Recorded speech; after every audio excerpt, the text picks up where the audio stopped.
Welcome back to the channel, my friends. Warhammer Man Studios. I'm Warhammer Man, and today we're taking a look at the nerfs. This video is sponsored by CMO Games. More on that later. Alright, so we knew it was coming. Obviously, Games Workshop came out and let us know they're going to be fixing a few things. So let's take a look at the fixes, and I'll give you guys my honest opinion on what I think. Warhammer 40,000 updates, changes to Strands of Fate, towering units, and more. War has been raging unabated since the new edition of Warhammer 40,000 launched, and tens of thousands of players have been enjoying the new rules. A couple of abilities and point costs, however, are in need of a tweak, and today's update rebalances those areas to keep the game experience healthy. First, the Aeldari Strands of Fate army ability receives a change to limit its power early in the game and prevent several fate dice from being used to overcharge a single powerful attack. Now limited to just one use per phase, Aeldari players will need to think carefully about when to best apply their prognostications, though units who can manipulate the dice like Farseers will remain as valuable as ever. Now freed from the temptation of piling all 12 fate dice into a single epic mega strike at the start of the battle, you instead spend your resources strategically throughout the game. You can now download the updated index here, and if you picked up a pack of the physical Aeldari index cards, you'll also find the errata document updated with the new rules.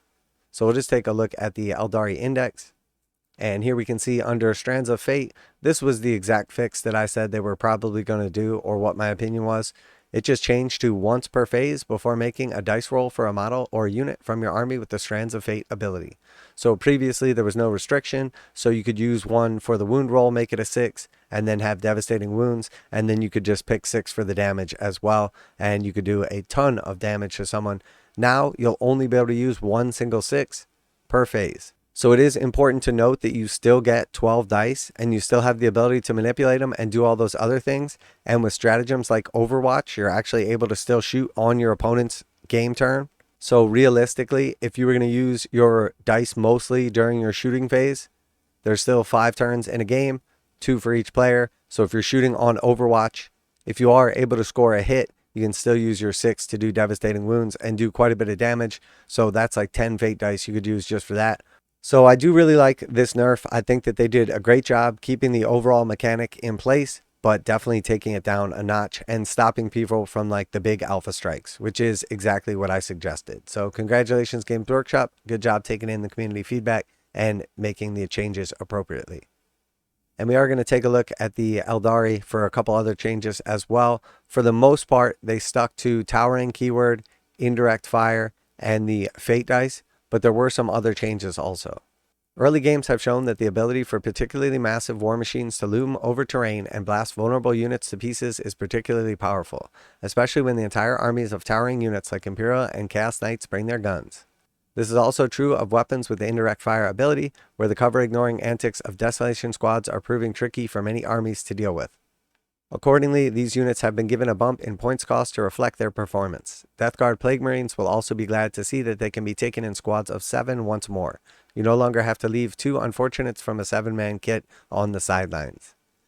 Download the updated Munitorum Field Manual right here. Changes are marked in red, so you'll know exactly what changed and what's staying the same. So once again, exactly like we talked about, Games Workshop came in and just changed out some certain things, and they are marked in red. So here we are under Aeldari, and we'll see that the Night Spinner, that is an indirect fire model, went up to 170 points. Support weapons went up to 105 points. Again, indirect fire. We saw the Wraith Knight, because it is towering, go up to 475 points. And then we also saw the Fire Prism, interestingly enough, which was just underpriced at 120, go up to 150. So for the most part, Games Workshop focused in on those certain things, but there were some other changes that took place. Very minimal, but they're there nonetheless. One of those very few changes that took place that was not listed there is the Primaris Sword Brethren for Black Templars. 5 Sword Brethren is 165 now, and 10 is 330. And then we do see also that the Plague Marines now has a choice for 5 models for 100, 7 for 140, or 10 for 200. And a lot of that issue was Games Workshop tried to go thematic on the box and only put 7 models in it because 7 is the number of Nurgle. So it was really just them cheaping out, not giving us the 10 that we should have always gotten. And that's why this issue occurred. Is this going to change Death Guard and suddenly make them good? No, unfortunately not. All right, and then next, jumping over here to Chaos Knights, just to kind of show off what the points list looks like. And it's the same way for the Imperial Knights. Basically anything with decent guns went up in price. So we see like the Rampager is still $395. We see the War Dogs are still priced the same, but all of the big knights with guns went up quite a bit. So if you really do the math on this, depending what you are currently taking in your list, you probably just lost the ability to take one of your smaller knights because you just don't have as many resources, because you're going to lose a lot of points because of the points increases. There were quite a lot of changes to Astra Militarum as well. Obviously, they have a lot of indirect fire stuff, so you got to check those out. But if we just come on here to the Space Marines, this was one of the problem units that they had identified. And I've been speaking very highly of Desolation Marines since the beginning. I like how they look, and they are phenomenal in game terms. But we do see the Desolation Marines 5 is now 170. They were 120 before, and 10 is 340, and they were 240 before. So it went up by 50 for 5. And 100 for 10. Still really good in my opinion though, and probably closer to where they should have been pointed originally. I think realistically probably 150 or 160 would have been good, but to go ahead and hammer home the point, I think 170 and 340 is a good decision. They are very strong. They have the ability to not only desolate really strong targets with their awesome regular guns if they're shooting the super crack missiles, but the indirect fire coming from them is amazing too. So their ability to essentially split fire and just completely wreck two things, one of which is out of line of sight, really, really good. And definitely makes them worth the extra 50 to 100 points. Are we going to see people spamming them in the same way? Probably not, but they are still really good. And then we'll see things like the Whirlwind went up also. It is now 150. I don't think the Whirlwind is bad either. I definitely think that these changes to the Space Marines are going to make it so people don't spam these units as much, but indirect is still going to be a thing. And if it's pointed correctly, it is very strong, but that's why you want it. But also if it's pointed accordingly, people aren't going to be spamming it and abusing it nearly as much, because you are really paying for the premium of being able to destroy stuff that's out of line of sight. Finish off key units, take out isolated characters, etc. Now a quick message from today's sponsor. CMO Games has been selling Games Workshop products online for over 20 years. They carry the full line of Games Workshop products, including Warhammer 40,000, Age of Sigmar, Necromunda, Blood Bowl, paint tools, and more. Almost all Games Workshop products are priced at 15% off MSRP. CMO Games takes pre-orders for most Games Workshop products released at their earliest date possible. 12:01 a.m. on Saturday, they go live. Most of these pre-order products are also priced at 15% off MSRP. CMO Games offer free shipping in the US 48 with an order of $50 or more. Their customer service is top-notch, and they ship most orders within 24 hours. Visit CMOGames.com using the affiliate link in the description and let them know that you heard about CMO Games from Warhammer Man. Now, back to the video.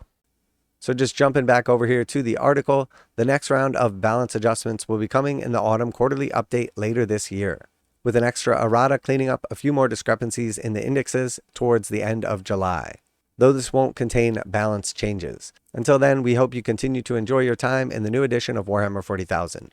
Don't forget, there's still a smidgen of time to post your results for the Battle of Orgrim, with a war balance on the edge of a knife. Not only will Victory score your chosen side an early reveal of their upcoming units on the 15th of July, but participants will also be entered into a prize draw to win every new miniature in the faction of choice. So you can pick Space Marines or Tyranids, and whichever one wins the battle is going to get their early reveal of the new units. So if you are a Space Marine player or a Tyranid player, definitely get excited because you know there's a lot of cool stuff coming. So overall, there was nothing really unexpected here. They had specifically mentioned most of the changes that were coming. We didn't know exactly what the rules or points changes were going to be, but I think everything was pretty much in line. They probably went a little bit heavy-handed on a couple of things, but I think that's the way to do it. Take them out of an issue right off the bat and stop problems in their tracks so everybody can really have fun with the game, and then we can let the meta adjust accordingly, and then they can do some tweaks along the way. I think the changes they make were welcome, and I'm not sure if there was a couple things that they missed or if it was just a coincidence, but for instance, things like special weapons teams for Astra Militarum, if you were going to take mortar team, the mortar team didn't actually go up in price. So relative to all the other indirect fire, mortars are slightly better now because they didn't get the price nerf. And I'm sure there's lots of other things out there, small little details people will notice. If you do notice any of those details, also if you have any opinions or care to comment, please leave them down below. Always like to hear back from you guys. And if you saw the video I did in anticipation of this release, you'll see that basically everything we discussed took place. And I think overall these changes are a positive. Special thanks to CMO Games for sponsoring the video. Check them out to save 15% on Warhammer. That's it for today. Warhammer Man Studios, I'm Warhammer Man, and I like the changes. Interested to see where the game's going to be a couple months from now, and I'm out of here.